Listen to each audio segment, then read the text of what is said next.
Nós vamos conversar agora com o Dr. João Maria, ele que é psiquiatra, uma importante campanha sobre o Setembro Amarelo. Dr. João Maria, obrigado por aceitar aqui o convite, de estar aqui hoje e discutir sobre essa campanha do Setembro Amarelo, a importância da saúde mental. Essa campanha que atualmente é a maior campanha anti-estigma do mundo. Em 2023, ela vem cunhada com o lema "Se precisar, peça ajuda". Boa tarde para o senhor. Boa tarde, é um prazer estar aqui hoje falando de um tema tão valioso, que é a prevenção ao suicídio. Lembrando que esse movimento, como você mesmo lembrou, é um movimento mundial, mas ele começou lá em 94, a partir de uma trágica fatalidade que foi o falecimento de um jovem. E a partir daquela dor, a família e todos os órgãos envolvidos começaram a se mobilizar. E hoje estamos aqui, cada vez avançando mais nesse sentido, para falar de um momento que é muito doloroso para quem pratica, que é o suicídio, mas principalmente para quem está ali sofrendo antes ou a quem acaba sendo vítima de uma situação como essa. É algo extremamente difícil. Digamos aí que o X da questão é focar em dois momentos. Um, em quem está passando pelo sofrimento, e aí esse ano a campanha está focando nisso, que é peça ajuda. Por um outro lado, a gente não pode esquecer de olhar para quem está convivendo também com essa pessoa e trabalhar alguns mitos que existem, que é as dificuldades que as pessoas têm, não só de reconhecer quando alguém está sofrendo e se voluntariar, às vezes se aproximando para ouvir. E a gente começa a achar que quem tem que abordar é o psicólogo, é o psiquiatra, é os profissionais de saúde, e esquece que a pessoa ela está em contato com as outras pessoas da família. Então, estar atento ali a um sofrimento, as maneiras que cada um tem de demonstrar isso é fundamental, porque eu não preciso resolver o problema, mas o papel de poder ouvir e a pessoa conseguir colocar para fora é um ponto fundamental para dar start em toda ajuda. E a gente tem muito mito de que conversando a gente vai induzir ao suicídio ou perguntar para alguém se ele está sofrendo, se ele já pensou em morte, se ele fala muito isso. Eu abordo muito isso no consultório, com a família e também com meus alunos, onde a gente aborda isso, que não tenham medo de perguntar. Perguntar para alguém se ele já pensou em morte ou se ele passou pela cabeça a ideia de suicidar é algo que assusta. Mas para quem está sofrendo, perguntar isso abre uma janela de pensar, opa, estão olhando para mim, estão percebendo que eu não estou bem, e normalmente esse é o ponto inicial, que é dar o start para procurar ajuda. Doutor João, como que a campanha Setembro Amarelo ela tem evoluído aí ao longo desses anos que o senhor mesmo se reportou, qual é o seu impacto na conscientização sobre a saúde mental aqui em nossa sociedade? O senhor acha que houve uma evolução, uma conscientização diante de todos esses anos que a campanha vem debatendo esse tema? Eu acho assim, o Setembro Amarelo não acontece à toa, Existe um dia mundial, que é o dia 10 de setembro, que é o dia que foi marcado em todas as nações mundiais de prevenção ao suicídio.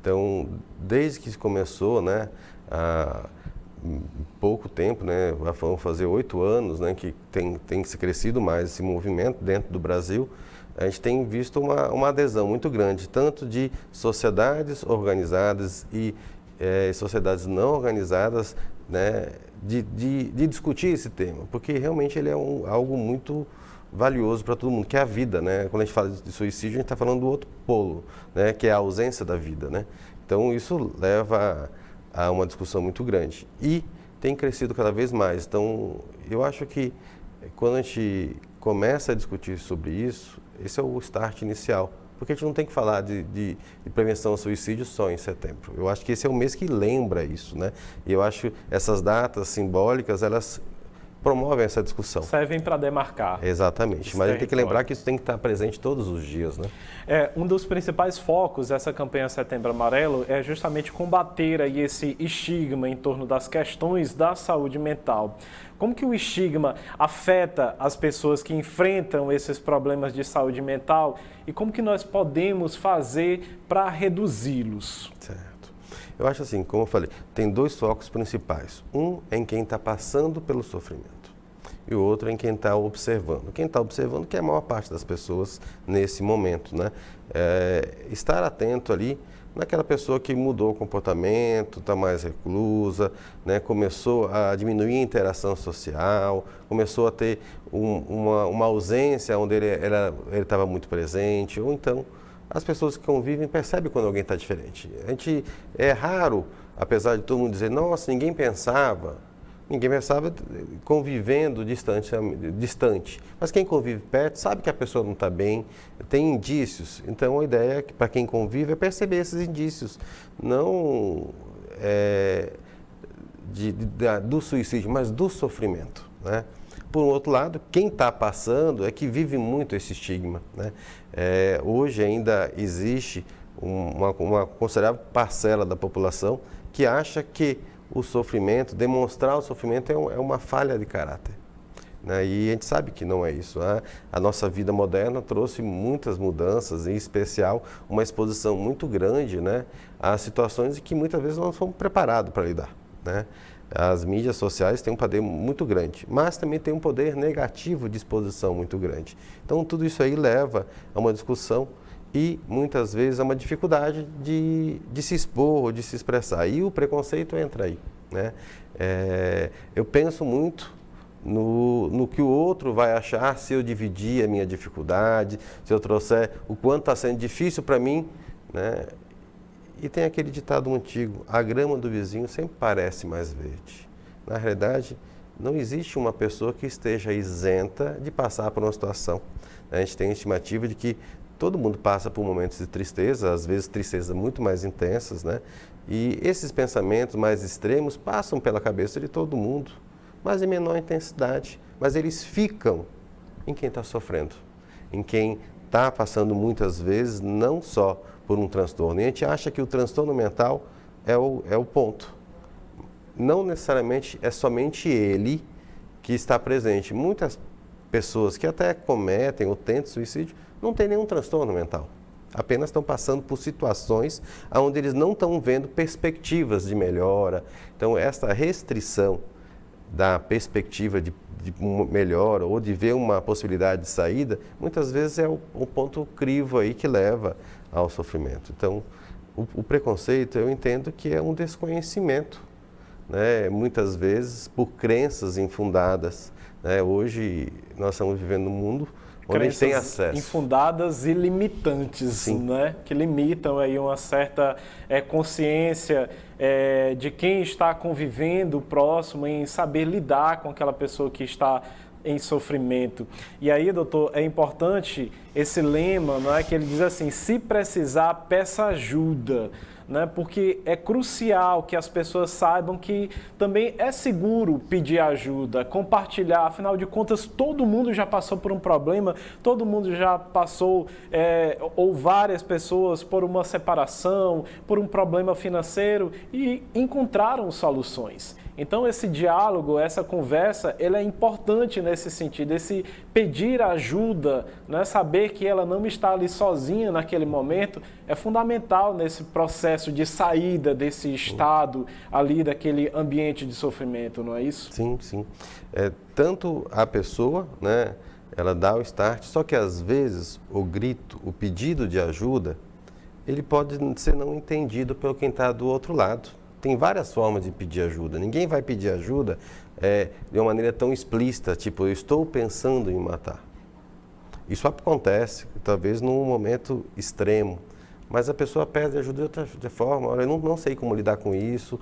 Então, o ideal é trabalhar sempre essas duas vertentes. Na sua experiência clínica, quais são os principais sinais de alerta que as pessoas dão nesses casos? Como que a gente, no cotidiano, a gente pode também aguçar a nossa sensibilidade para saber sobre esses sintomas? Eu acho que o principal sintoma é a mudança de um comportamento, né? Então, as pessoas, quando começam a pensar em suicídio ou em morte como possibilidade, elas vão mudando o comportamento, vão perdendo a interação social, se distanciando da família, se distanciando, às vezes, dos vínculos com a vida. Vínculo à vida pode ser o esporte, pode ser o trabalho, pode ser a relação de estudos, né? Então, esse distanciamento, ele indica que a pessoa não está bem, né? E a maneira, de certa forma, de prever isso é nós olharmos para aquela pessoa que está se distanciando, não por um dia, por dois, porque isso não acontece subitamente. É estranho alguém dizer para mim, olha, foi súbito algo. Foi súbito para quem está distante, mas para quem está perto tem indícios. E esses indícios estão lá. Só que às vezes a gente nunca pensa que isso está acontecendo. Tudo é decorrência de um processo, não é? Sim, é raro, raríssimas situações onde é algo súbito, mas elas existem, tá? Ou situações onde há uma exposição, um constrangimento, né, muito grande que faz a pessoa tomar uma atitude não pensada. Isso é extremamente raro. O mais comum é que exista esse processo e que ele dá esses sinais de distanciamento das coisas reais, uma diminuição do repertório de comunicação, especialmente, há uma mudança no padrão. Há esses indícios que eles não são gritantes muitas vezes, isso é um fato, mas esses indícios, para quem convive, é perceptível. Doutor João, quais recursos estão disponíveis hoje para as pessoas que precisam de apoio?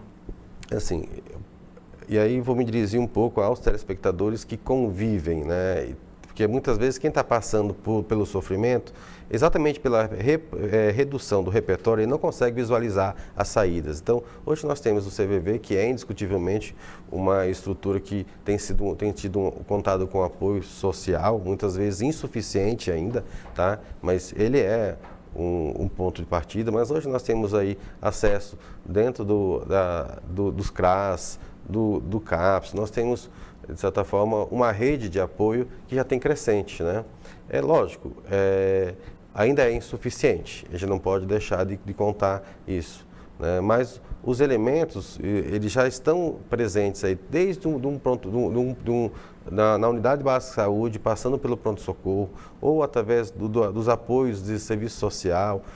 Nós temos as clínicas de psicologia das universidades, nós temos a estrutura pública, né? Só que muitas vezes ela é um pouco moroso.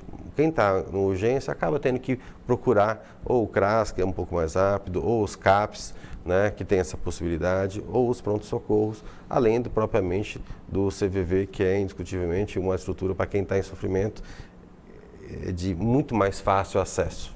Que abordagem o senhor acha que a gente poderia ter para encorajar uma pessoa a buscar esses recursos? Normalmente, a pessoa que está passando por isso, ela tem uma redução do repertório. Então, ela está se distanciando da vida. Então, a abordagem de estar ao lado e reconhecer e perguntar, literalmente. Às vezes a gente tem medo de perguntar, a gente não vai perguntar se você está pensando em se matar. Vai perguntar coisas mais simples. Você está bem? Eu estou percebendo que você está tão distante. Né? Essas perguntas que indicam uma aproximação, tipo, você não está só, é o primeiro passo. Para quê? Para que a pessoa consiga abrir. Às vezes a pessoa não fala abertamente que está pensando em suicídio, ela fala do sofrimento. E aí, quando a pessoa fala do sofrimento, a gente pensa que nós temos que dar conta disso. Não, a gente tem que ouvir. E muitas vezes, olha, eu acho que você não está bem. Você quer ajuda para procurar um psicólogo? Essa é a melhor maneira. Não, vou ligar com você aqui, porque eu não posso falar por ela, mas eu posso estar ao lado dela para ligar para o CVV, ou então eu vou com você lá no CAPS, ou então eu vou com você na unidade básica falar com a agente comunitária de saúde, né? Então, o repertório ele existe. Em todas as estruturas é possível dar esse primeiro acesso, né? Eu falo do CVV porque ele é mais fácil, é uma linha direta, né? Onde há esse acolhimento. Né? É um serviço anônimo, tanto para quem precisa conversar, né, quanto também para o atendente. Sim. O CVV, assim, ele precisa de um cadastro, né? Então, invariavelmente, quem está lá, ele trabalha com sigilo. Então, a pessoa deve entender que, ao procurar ajuda, eu vou ter esse sigilo. Então, ele é anônimo no sentido de que as suas informações ficam protegidas, né? Então, há essa segurança. Mas existe um cadastro que não tem como falar com a pessoa sem saber o nome, o telefone. Então, para quem está passando, é natural que quando você vai atrás, você tem que informar. Você vai fazer uma queixa, a pessoa vai perguntar o seu nome e o seu CPF. Isso é invariável, para saber quem está falando. Mas os dados, eles ficam ali sob sigilo. Não deve ter medo de procurar. Agora, sim, deve ser encorajado. E toda vez que houver, quem está ouvindo deve se prontificar. Doutor João, como que o senhor poderia compartilhar, né, dentro da sua experiência clínica, alguns exemplos de como que a saúde mental impacta a vida cotidiana das pessoas? Ou seja, como que nós podemos integrar o cuidado com a saúde mental à nossa rotina diária cotidiana? Eu costumo dizer assim, os transtornos mentais, que em parte são uma parcela significativa das causas desse sofrimento, né, e que levam as pessoas até a tentar suicídio ou efetivar, infelizmente, o suicídio, eles têm certos grupos de doenças que indicam a necessidade de um cuidado, né? Uma pessoa com transtorno depressivo, em especial, que é o grande ponto, né, seja ele qual natureza for, ele é uma situação onde a pessoa ela acaba tendo, de certa forma, impossibilitada de ver o outro lado positivo. Ele se prende às percepções das coisas negativas. Isso vai causando a diminuição da percepção da realidade. Ela acaba sendo comprometida e a pessoa só consegue absorver o lado negativo. Ela não consegue ver o lado positivo. Isso traz, normalmente, um maior risco de suicídio. Mas não posso dizer que o uso de álcool ou de drogas, eles são motores que potencializam muito, né? Aquela pessoa que está depressiva, às vezes, ela não tenta fazer nada contra a vida. Mas uma vez que ela consome o álcool, que é um inibidor do nosso freio, por exemplo, ou qualquer outro tipo de droga, ela se potencializa e aí, efetivamente, acaba sendo uma combinação muito ruim. Então, uma das coisas que a gente leva muito em conta quando está diante de uma avaliação do risco de suicídio é o uso de álcool, né? Quando a pessoa tem esse consumo de álcool ou drogas de uma maneira geral, aumenta muito o risco dela efetivamente tentar. Então, é uma coisa que a gente pondera. Mas pessoas ansiosas, por exemplo, que é um outro polo, né, que vai além do depressivo, são pessoas que se prendem muito à percepção negativa da vida, o medo das coisas darem. Então, elas também, muitas vezes, pela perspectiva de uma projeção negativa futura, isso vai dar errado, eu não tenho saída, meu Deus, quando todo mundo descobrir, essas pessoas também são pessoas que podem atentar contra a própria vida. Muitas vezes por conta, diante de situações onde que eles tomam uma proporção muito grande de sofrimento. O suicídio é uma preocupação séria, né, em relação a essa questão da saúde mental. Que medidas podem ser tomadas para prevenir o suicídio? Como que nós podemos apoiar aqueles que estão nessa situação bem de risco mesmo? Sim. As pessoas que já tentaram o suicídio uma vez e que ao tentar retirar a morte, a vida, isso já é uma própria penalidade para ela. Muitos já não têm mais esse medo, né? A gente tem alguns estigmas, né, e preconceitos. Um deles é achar que quem está tentando suicídio está querendo chamar a atenção. E de certa forma está, mas é chamar a atenção, tipo, eu estou aqui sofrendo e a ponto do sofrimento fazer com que eu queira tirar minha vida. Então, a pessoa não tenta suicídio para chamar a atenção, ela tenta suicídio porque, efetivamente, naquele momento, ela acha que a vida não tem mais saída. Então, uma das coisas importantes a boa parte das pessoas que tentam suicídio, elas muitas vezes estão sofrendo de um transtorno mental. Então, a reconhecer, ter um tratamento para esse transtorno é fundamental, porque sem isso eu vou ter um grande catalisador que vai levar essa pessoa a não conseguir encontrar saída e efetivamente tentar. Então, ter um diagnóstico quando uma doença mental está presente, e ela é indiscutivelmente presente em mais de 70% das pessoas que tentam suicídio, então elas precisam ser tratadas, né? Agora, o ouvir e o ajudar a procurar ajuda, né? Qual ajuda? A que tiver fácil, a mais fácil, porque ela precisa entrar dentro desse suporte da saúde mental, seja com o psicólogo, que muitas vezes acaba sendo por conta do preconceito, né? Onde as pessoas pensam primeiro em levar, né? Vou levar no psicólogo, e que bom, né? Nós temos excelentes psicólogos, estão todos aí para acolher e para reconhecer o momento de dar o start, onde é necessário uma abordagem química, porque as doenças, de certa forma, é isso. Elas não são apenas um pensar, um sofrer. tem uma química no cérebro que faz a pessoa não conseguir ter um padrão de funcionamento normal. E sem aquela química, a pessoa não consegue sair. Ou quando sai, demora muito tempo. E nessas situações onde existe um risco, esse tempo é vida. Às vezes é o tempo que vai exatamente trabalhar. Eu tenho uma ideia de que eu vou demorar, às vezes, alguns meses para mudar o meu comportamento. E eu tenho ali um medicamento que em dias ou semanas já vai estar um alívio.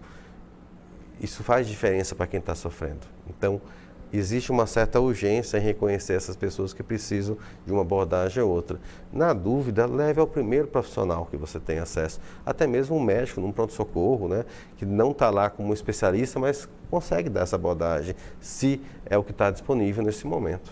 Doutor João, nós passamos a maior parte do nosso tempo no trabalho, na escola, na faculdade, né? Como que as empresas e essas instituições elas podem promover um ambiente de trabalho, de estudo, né, que seja saudável e também apoiar a saúde mental dos seus funcionários, dos seus assistidos? Então, uma vida saudável ela é pautada em pilares, né?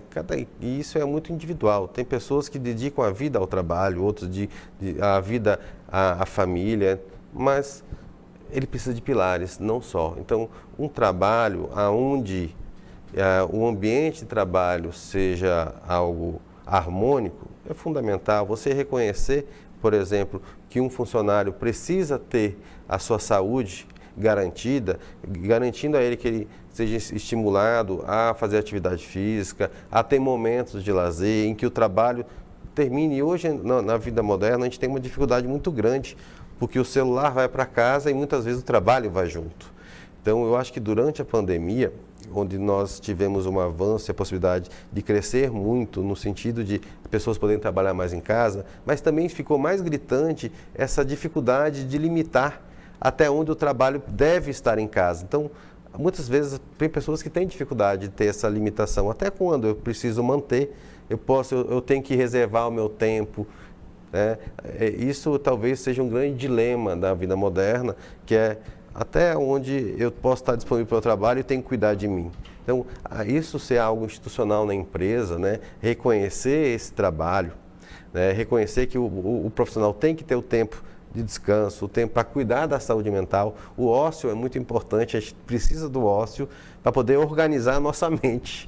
Sem esse ócio a gente não consegue fazer. Então, ter um tempo garantido para essas atividades é fundamental, né? E tanto a família também está ali em atividades familiares, né? Muitas vezes a atividade familiar é comer. Ok, se dentro daquela família as reuniões familiares são baseadas em vamos se reunir para comer, ok. Mas o ideal é ter outras atividades que até mesmo em vários ambientes possam ser atividade física, atividades recreativas, atividades de convivência familiar, convivência social, né? Cuidar da nossa saúde, indo literalmente ao médico, indo ao fisioterapeuta ou indo ao psicólogo para cuidar da nossa saúde mental. Todos esses são pilares que devem ser garantidos para todos.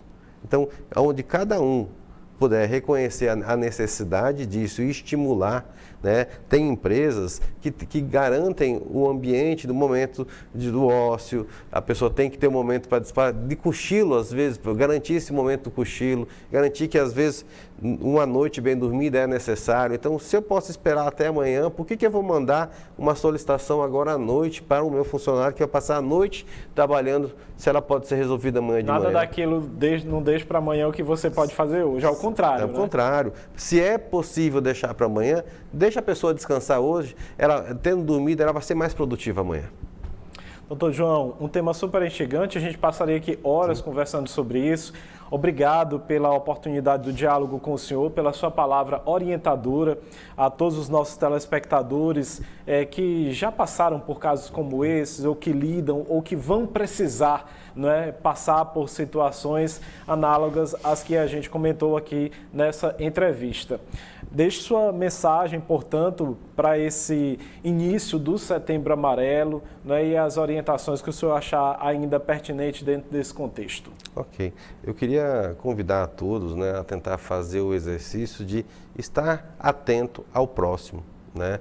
E às vezes parar um período muito curto do seu dia, não precisa ser horas, minutos ali, só para dar um oi, para poder saber se aquela pessoa que está convivendo, que mudou o comportamento, está um pouquinho diferente, se às vezes um tempo que você possa dedicar para ouvir como é que está a vida daquela pessoa e poder orientá-la. E você que está no outro lado sofrendo, entenda, existe perspectiva de saída, existe possibilidade, mas para isso você tem que procurar ajuda, você tem que estar aberto a poder se comunicar, falar com o outro para que ele possa efetivamente te ajudar.